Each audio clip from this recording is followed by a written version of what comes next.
or in this case this Audi here, costs so much money. Yes, today I'm going to show you how you can put this 2000 Audi A6 with the 2.7 liter bi-turbo engine in the service position in order to change its timing belt. Now if you've been following my channel, you already know how to remove the bumper cover to this car. And as you can see here, we had to remove this because it was badly damaged. But nonetheless, you do need to remove that bumper cover if you were to put this into the service position. So if you don't know how to do that, I suggest you watch my previous video.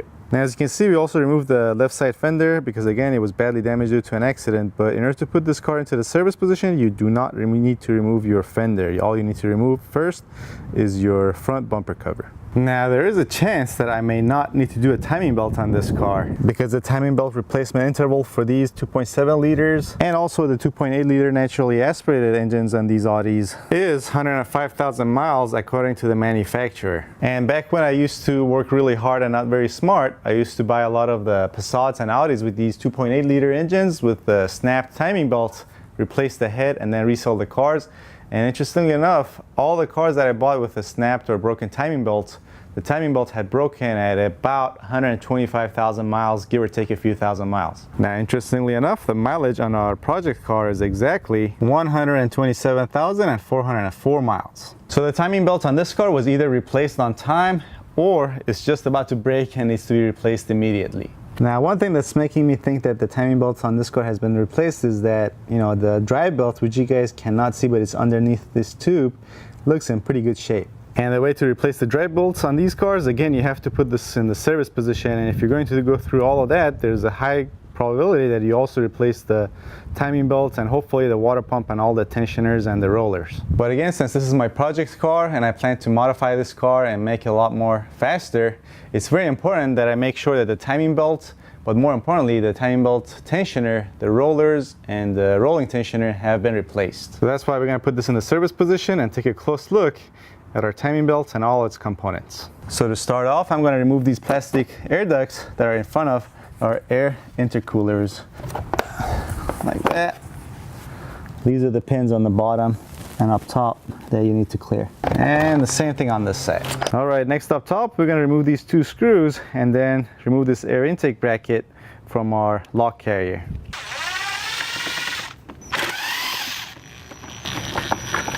There we go.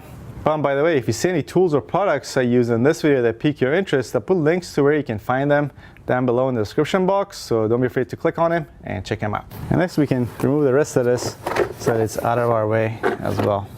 Alright, so here's more encouraging signs. As you can see, the valve cover gasket on these looks in pretty good shape as well. There are no leaks. Furthermore, it looks like it has been replaced fairly recently. Am I going to get that lucky that someone do a full service timing belt, valve cover gaskets and everything on this? Then got into a little minor crash, had their insurance total the car, and then I got to buy it for $588. That would be a first, but we're gonna find out, I guess. Next, we'll come back up top and we're gonna remove these two Torx screws. And these are gonna require a T30 Torx spit. Gotta be shitting me. Have to do this the old-fashioned way, I guess. And there's another one right underneath our headlight. And the same thing on the driver's side. All right, next we'll come down here and we're gonna remove these three screws for our bumper shocks. Actually, first I'm gonna remove this plastic cover that's torn up and broken. It's only held in by this one Phillips head screw. There we go. All right, so these screws are gonna require a T47 Torx socket. And these are on there, not tight at all. So that further leads me to believe someone's already been here. And next, we'll remove this 10mm nut. And now this should come out. All right, same thing on this side. All right, now with those screws loose, our lock carrier is also ready to be detached from the body. Now, if I was certain I was doing a timing belt job before I remove that, I would remove the lower radiator hose and the upper hose. And these are easy to remove. You can simply remove this clip to make it easier, then twist and pull, and these come off. There's also a coolant temperature sensor that you would get to from underneath that's on the lower hose that you would need to remove. Then from there, I would probably just simply push this back, and then that would give me enough space to work on everything. But if you want, you can also remove these power steering lines that fan, this ambient temperature sensor, and then you would need to fish this sensor along the wire for this fan down through here. Then come down here and there's a wiring harness down there that you need to detach it from and then fish it through this lock carrier towards the engine. Then you would also need to remove this headlight. You would need to remove these two screws up top and then one screw on the bottom. The sensor also needs to be removed and fished through that hole. And then from there, if there's nothing else to be removed, you can get this lock carrier out, detach it from that end, and then simply swing it this side and giving you all sorts of access to your timing belt cover and your timing components. And this way, unlike what the factory says, you do not need to discharge your AC system and remove these AC lines. But I, hopefully, may not need to do all that, so for now, I'm simply just gonna push this lock carrier forward, remove the timing belt covers, and take a closer look. Actually, before I do that, and so that we don't overstretch this coolant hose, I'm gonna remove this coolant hose from this T connection here. Then I'll plug up this end with my locking pliers. And then to plug up this end, I'm just gonna run the screw in a couple of threads so that we stop leaking coolant all over the place. All right, now we should be able to remove this. Just before you remove the last screw, have something underneath it to support it because it's gonna come loose. There we go. All right, now we get to pull this out and I'm gonna put some 2x4s right in between the body and this lock carrier to keep it out. Right there, that's where you want to put it.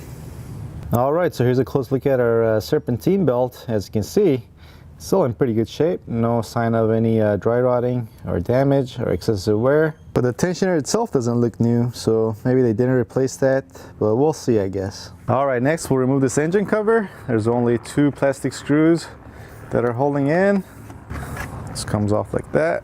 All right, next we'll undo these 2 clamps and we're gonna remove these 2 inlet tubes that are coming from our intercoolers. And by the way, here's a look at our diverter valves, and these look like they've been serviced at some point. These are not factory clamps. The factory clamps look like these. These are one-time use clamps, but someone has replaced those clamps with these, which is a good sign. Whoever owned this car took good care of it. But these diverter valves themselves look like factory. Now when we get to modding and upgrading this engine, replacing those diverter valves is going to be important, but hopefully we'll get there sometime soon. All right, so here's the 2 clamps up top. Next, on the intercooler side, there's a 10mm bolt and another clamp that we need to loosen. There's a clamp, and we're gonna pull this out from this end. Speaking of diverter valves, we need to undo this clamp and detach this inlet tube from our diverter valve as well. All right, there we go. And the same thing on this side. All right, next I'm actually going to remove this fan from our fan clutch assembly, and this is held in by 4 Allen head bolts. And these are 5mm, if you're wondering. Alrighty, there we go. Now I got my wrench on the nut at the back of this clutch assembly. Just gonna tap it with this hammer and see if we can get this loose. And I don't know if I mentioned, but these turn loose going clockwise. I think, yep, got it. And here's a closer look at our fan clutch assembly. All right, next we're gonna remove our drive belt. So we get a 17mm socket, and we're gonna put it here with a ratchet. I'll simply turn it clockwise and take off our belt. Easy as that. All right, so here's a close look at our drive belt. As you can see, this is in really good shape. There's absolutely no sign of wear or dry rot on this thing. All right, next up, we're gonna remove our tensioner. And for this, you're gonna need a 10mm Allen socket to remove this 1 bolt. There we go. Next, we'll remove this passenger side upper timing belt cover. There's one 5mm Allen bolt here. There's also another one of these on the bottom. And here comes our upper timing belt cover on the passenger side. Keep all the bolts with the right part. That way it'll be easier to put everything back together. All right, next we're gonna take this one off. This one looks like that it's held in by only a couple of clamps. Yep. All right, next we'll take off the driver's side cover as well. This one's held in by 1, 2, 3 bolts that I can see as of right now.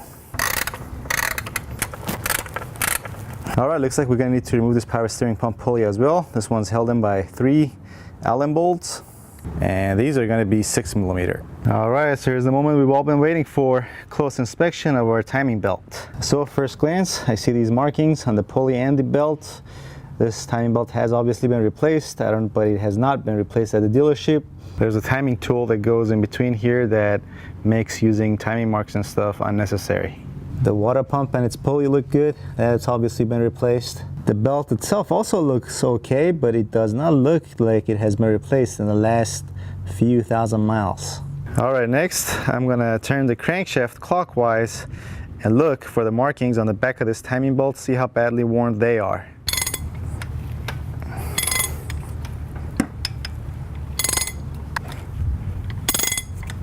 I don't see any markings on this belt.